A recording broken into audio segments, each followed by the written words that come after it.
네, 오늘 이호영 변호사의 뉴스업에선 중국 내 짝퉁 설빙 문제로 국내 빙수 프랜차이즈 설빙과 중국 식품 업체 간 법정 다툼과 관련한 얘기 해보도록 하겠습니다. 네, 이 변호사님 어서 오십시오.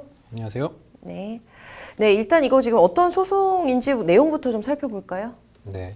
이게 지난 2015년에 이제 설빙이라는 우리 유명한 그 회사 있지 않습니까? 네. 그 설빙이 중국의 한 업체와 그 프랜차이즈 계약을 체결합니다. 네. 그래서 그 내용이 이제 10억 원 규모 정도 되는 마스터 프랜차이즈 계약이었고, 네. 이게 뭐냐면 그 사업자, 설빙인 사업자가 직접 중국 현지로 진출하는 것이 아니라 네. 중국 현지에 있는 그 상해 아빈 식품이 그 설빙의 그런 사업권을 네. 이제 결국은 사는 거죠. 네. 네, 그래서 프랜차이즈 계약을 체결해서 현지에서 그 상해 아빈 식품이 그 1년 동안 설빙 직영점을 중국에서 운영을 하고, 네. 그 다음부터 5년간 가맹 사업을 하는 계약을 맺으면서 네. 설빙한테 그 라이센스비로 9억 5,650만 원 정도를 지급을 한 겁니다. 네.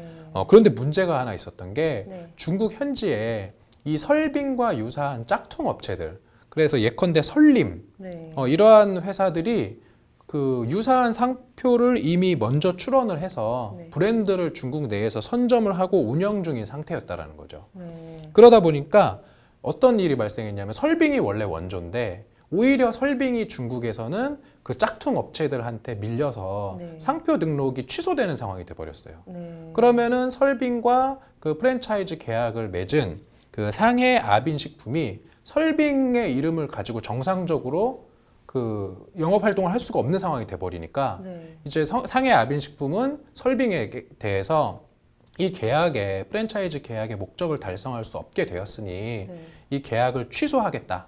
그러니까 가맹금 그 9억 5천만 원 상당의 그 가맹금을 되돌려달라라는 이제 손해배상 소송을 제기를 한 것이고, 네. 이에 대한 이제 판결이 오늘 나온 것입니다. 그래서 이 사건에 대해서 이제 그 설빙 측으로 하여금 상해 아빈 식품에게 손해를 배상하라라는 판결이 이제 나온 것이고, 네. 그것이 오늘 알려지게 된 것입니다. 네. 뭐 이게 지금 약간 주객이 좀 전도된 느낌인데 이게 지금 오늘 소송의 쟁점을 좀 더 구체적으로 살펴볼까요? 이제 소송에서의 가장 큰 주된 쟁점은 고지 의무 여부였거든요. 네. 이제 원고, 그러니까 상해 아빈 식품 측은 설빙이 중국에다가 어쨌든 그런 가맹 사업을 계약을 체결할 때는 네. 중국 현지에서 이 설빙 상표를 사용해서 제대로 영업을 할 수 있는지를 잘 파악을 하고, 네. 그리고 혹시라도 이런 짝퉁 설빙 때문에 중국에서 이 설빙이 제대로 영업을 할 수 없을 그런 가능성, 네. 이런 부분에 대해서 미리 알렸어야 된다. 이제 이게 고지 의무인데, 네. 이러한 고지 의무를 위반을 했기 때문에 이제 계약의 목적을 달성할 수 없게 된 이제 손해가 발생한 것이고, 네. 그에 대한 손해를 배상해야 된다. 이런 주장을 했었던 것이죠. 그 다음에 또 하나의 쟁점이 있는데, 네. 그 설빙과 상해 아빈 식품이 그 프랜차이즈 계약을 체결할 때 그 계약서에 어떤 조항이 있었냐면, 그 계약이 중도에 해지되거나 취소되는 경우에 네. 어떠한 경우에도 그 계약금, 가맹금 있지 않습니까? 9억 네. 5천만 원 정도를 네. 돌려받지 못한다. 네. 라는 조항이 있었어요. 네. 근데 그 조항에 대해서 이제 그 조항이 만약에 유효하다면 이렇게 가맹금 9억 5,650만 원을 돌려달라는 그 청구가 기각됐겠죠. 네. 그러니까 이제 이것에 대해서 피고 측은 아니 지금 그 가맹금을 돌려받지 못한다라는 이 계약 조항이 있지 않냐라는 네. 이제 주장을 했었던 거고, 네. 이제 원고 측은 이러한 계약은 당시에 그 계약 체결할 상황을 놓고 보면 설빙이 사실은 갑이지 않습니까? 네. 그 중국 업체 상해 아빈 식품에서는 설빙의 상표를 어떻게든 자기들이 좀 가져와 보고 싶은 그런 상황이어서 네. 거래상의 어떤 우월적 지위를 남용한 것이어서 이거는 무효다. 네. 그래서 민법 이제 103조에 따른 그런 이제 무효 주장을 했었던 것이고, 네. 이것이 과연 그럼 이러한 계약 조항, 그러니까 그 가맹금을 어떠한 경우에도 돌려받지 못한다라는 조항이 과연 적법한 것인지 아니면 민법 103조에 의해서 무효인지, 이것도 또 하나의 쟁점이 됐었습니다. 네. 제가 앞서 말씀해주신 이 민법 제103조 관련해서 조금 더 자세히 들여다볼까요? 네, 우리 민법 103조에는 이렇게 되어 있어요. 그 선량한 풍속 기타 질서에 위반한 사항은 무효로 한다라는 조항이 있거든요. 네. 그러면은 지금 이 계약서에서 문제가 된 조항이 바로 이런 선량한 풍속 기타 질서에 위반되는 조항이다라는 주장이 이제 원고의 주장이었던 것이고 네. 피고는 아니다. 그 당시에 당사자들의 자유로운 의사에 기해서 체결된 조항이니까 이것은 유효하다. 따라서 이러한 조항에 의해서 원고가 그런 계약금을 돌려달라고 하는 청구는 받아들여질 수 없다라는 주장을 했었던 것이죠. 네. 지금 이번에 이제 뭐 대법원 판결이 나왔다고 이제 보도가 된 건데 그 전에 1심에서는 어떤 판단을 했는지부터 좀 살펴볼까요?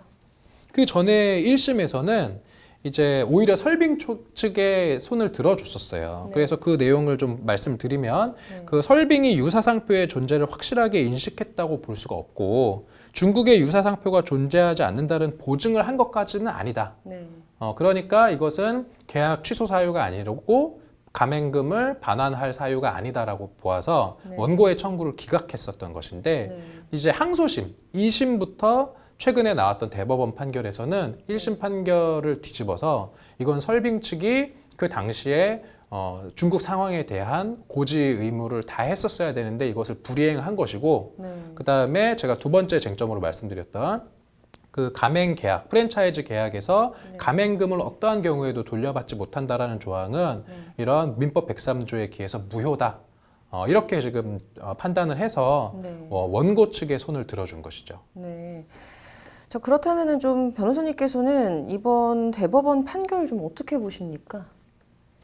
뭐 사실 앞으로 많이 회자될 사건인 것 같아요. 프랜차이즈 계약을 하면서 사실 성글빙도 네. 어찌 보면 피해자거든요. 오히려 자신들의 상표를 중국 현지에서 도용당한 피해자인데 네. 오히려 중국 현지에서 그런 먼저 설림 뭐 이런 상표를 먼저 출원해서 등록한 회사들에게 어떤 피해를 당하고 그와 관련된 또 가맹 계약까지도 파기가 되면서 가맹금까지도 돌려주는 어떤 그러한 사실은 이중에 지금 피해를 입은 것이어서 설빙 입장에서는 대단히 안타까운 그런 사건이다.